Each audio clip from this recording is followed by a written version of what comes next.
Welcome to this episode of my podcast.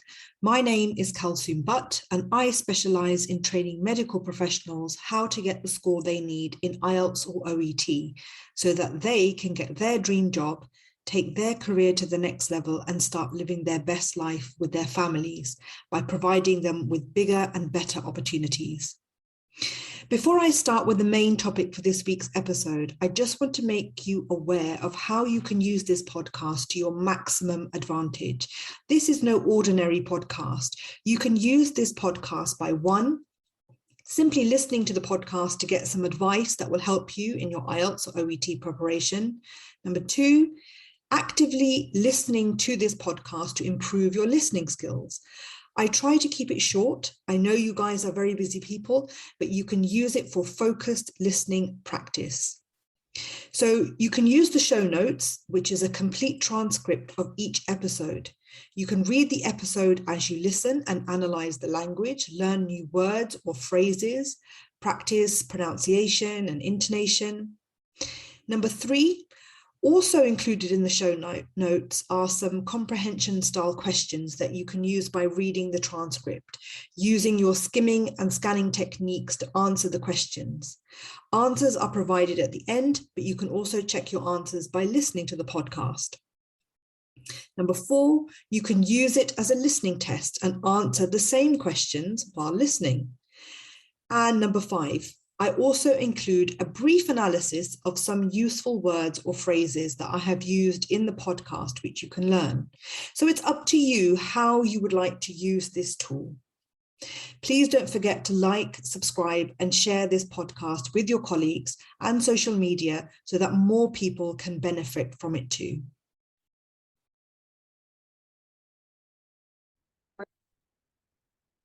Hi, and welcome to this episode of my podcast. Now, this episode is based really on two questions that I get asked multiple times in a week by students, and either in my membership or students who contact me, they email me and asking for advice for either IELTS and OET. So it's really relevant for both tests. The first question is, when should I book my test? The second question is, how long will it take me to prepare? So let's take the first question first. When should I book my test? My answer to this is, if you have to ask this question, then you're not ready to think about booking your test. It means that you don't know if you're ready yet. You know, you're doubtful of when you will be ready. So that automatically means you're not prepared. You're not ready to take the test, and you're just rushing to book it. Perhaps because of pressure, your eagerness to pass and to move on to the next stage, just, get it out of the way, get it over and done with, so you can start applying for jobs and things like that. Perhaps you've already got a job, lined up, and there's lots of pressure on you to pass so that you can just take the next step and secure that job, which is perfectly understandable. But this is not good. This is not a good way to approach the test. When a student is fully prepared, I know when a student is fully prepared because they will usually tell me when they will book their test. They'll say to me, right, I'm booking my test on this day. They know when they are ready. How do they know they're ready? Because they've usually scored above their required score consistently in their practice tests. If not above, then they've scored what they need to score, what they're aiming for, consistently in their preparation, in their mock tests with me. And they know that it's time to book the test. They know they are ready. So if you're not scoring at least the grade that you need, you should not be thinking about booking the test. So if you're not reaching the level that you need for IELTS or for OET, then you should not be thinking about booking the test yet. The problem is some people treat OET and IELTS like a numbers game.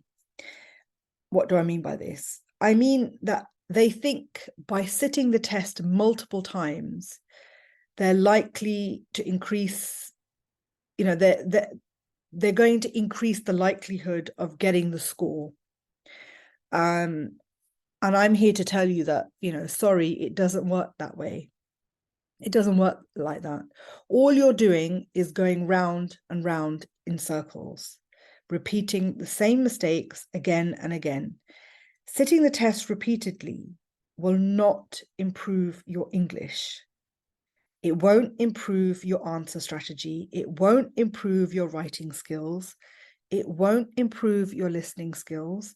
It won't improve your reading skills. And it won't improve your speaking skills. Remember, it's an English test. There is a marking criteria that you need to achieve, that you will be graded against. You're not going to improve or move up in that marking criteria just by doing the test again and again. And also, whilst you're going round and round in those circles, you're also wasting a lot of your hard-earned money and wasting your valuable time and making yourself feel less and less motivated. So it's a lose, lose, lose situation. If you're not scoring outside the test, then what makes you think that you'll get the score in the test, in exam conditions, under pressure, suddenly on the day? It's not going to happen. So you need to understand that it's an English test. There is a marking criteria that needs to be met in order for you to get the scores that you need. So focus on what you are scoring now. This is what you need. You need to get out of that mindset of, okay, I'll just sit the test and see what happens. You need to focus on what you're scoring now. What are you scoring now? If you sit down and do a reading test, a listening test, what are you scoring? And do a few. Don't just, base your decision on just one test. Do a few tests. Do a few reading tests. Do a few listening tests. What are you scoring consistently? What is your average score? And look at that. How are you scoring for writing and speaking? Have a look at that. Are you reaching the required score consistently? Not just once, and you say, okay, that's it, I'm ready for the test. You have to do it again and again and again. You have to be scoring the required score that you need again and again. If you're not, then you need to work out why by analyzing your performance for each subtest. Why are you losing marks? Where are you losing marks? Which section of the test are you losing marks in? Is there a pattern that you can see? Are you consistently losing marks for part A reading? Is that something that in every single test you seem to just lose marks there? Or part C listening? Is that something that you're really struggling with? So look at what section that you're scoring less in. What skill is the weakest? What don't you feel confident with? And when you sit the test, or when you're about to do a practice test, where you feel the most anxious. So most people feel anxious with the writing. If that's the case with you, then, why is that? You need to really stop and think about what is making you anxious. Is there some part of the writing test or whatever test that is making you feel less confident, that you need to work on? so that you don't feel like that anymore. So yeah, do you keep making the same mistakes again and again? And it's these analytical questions that will help you get to the reason why you're not getting the score. And if you need help analyzing writing and speaking, then you need to get feedback from a qualified, experienced teacher who will tell you exactly what areas need to be improved, and you can then work from there. But you have to be honest with yourself. Don't give yourself an unreasonable deadline, like I have to take the test in 3 months, when you don't have the time to study for the test in 3 months and do the work that needs to be done. You know that in the next 3 months you're going to be busy at work, you're going to be working the long shifts, you're not going to have time to fit in some time with your family and keep up with all of those commitments and study at the same time. You have to be really realistic. And please don't leave your preparation to the last minute, 3 days before the test. The number of students I've asked that have come to me for help and have said, I have 2 days to prepare for my test, give me some tips. Or can you just look at my writing? Or can you help me? Can I get some lessons? It's very little that you can do in 2 days. And if you're not scoring your required score 2 days before the test, then all I can say is just good luck. And that's it. You're really not doing yourself any favors by putting yourself in that situation. And, look, it's not just failing the test, it's the implications of failing that test. You've wasted money, you've wasted time, you've caused yourself a lot of stress and possibly even your family as well, if there's a lot of pressure on you passing. And that all has an impact on you and your family. And it makes you feel demoralized as well. You feel demotivated. You feel like, you can't do it. It makes you feel that the test is even harder than it actually is, when the test isn't that hard. The only problem is that you just didn't prepare. You didn't give yourself the time to prepare. You didn't allow yourself to prepare for the test properly. And that has a lot of implications for you. So the moral of the story, the moral of this whole episode is don't book the test until you are ready. It's very simple. It sounds very simple, but I've had to base an episode on this because it is a huge problem. Students are doing this, and you need to stop. You need to stop doing that for the reasons that I've mentioned. Don't make it any harder than it needs to be. Take the time and think about how long you have to realistically dedicate to the preparation for your test. And it does require your time. So you have to think about your schedule, your commitments, your family commitments, your other commitments, other activities that you do. And you need to think about what you can cut back on, and then use that time that you free up to dedicate to your preparation. And it's going to be different for everybody. So, don't listen to your friend who said, oh, I just prepared in a week. A week before the test, I just did a few tests and that's it. Everyone is different. So don't listen to colleagues, don't listen to friends.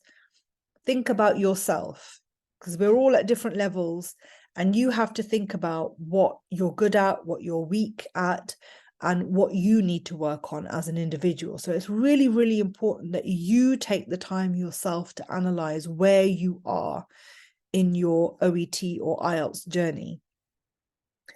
and then take the time to prepare, and don't feel the pressure of booking your test.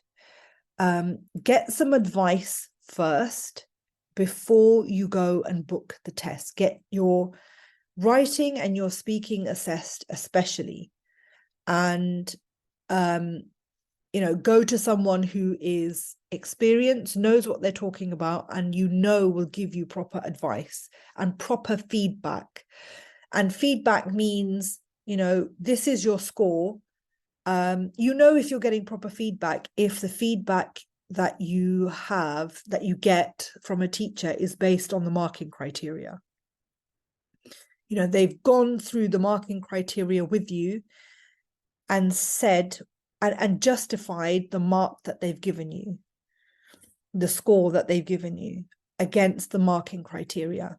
And then not only that, but they also give you proper feedback as to what you need to improve in order to get the score that you need, and give you practical tips on how to do it, not just say, okay, you need to improve your fluency for speaking, for example, and that's it. They should be giving you proper advice as to how to improve your fluency. What should you be doing? What techniques can you use to practice fluency to help you increase your fluency? Or if you need to improve your vocabulary, they should be telling you how you can do that. It's not just giving you the advice, but showing you how to implement that advice. So these are really, really important things. And this all takes time. And even if you've taken the test before and you failed, you need to take that time to analyze as to why you failed. Why aren't you getting the scores that you need? So this is really, really important work. And it's just as important work as, practicing your English and things like that. You are all very, very busy people, and you need to ensure that the time that you spend on your preparation is very meaningful, and that time is really, you're moving forward in your preparation, not backwards or going around in circles, making the same mistakes again and again. It has to be productive, it has to be meaningful, and it has to be, moving you forward even if it's just 10 minutes that you spend on, reading an article. You have to extract as much benefit in those 10 minutes as possible and make it count. So, take the time.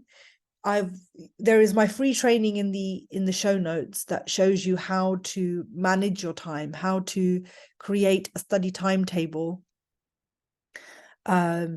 using the time blocking method, where you block out time in your schedule, even if it's 10, 15 minutes, even 5 minutes of time, but using that time to your maximum advantage. So I would urge you to go to that training if you haven't already, and download it and go through it. It's a set of 5 videos and a workbook that will guide you through all aspects of the training for OET. That one's for OET.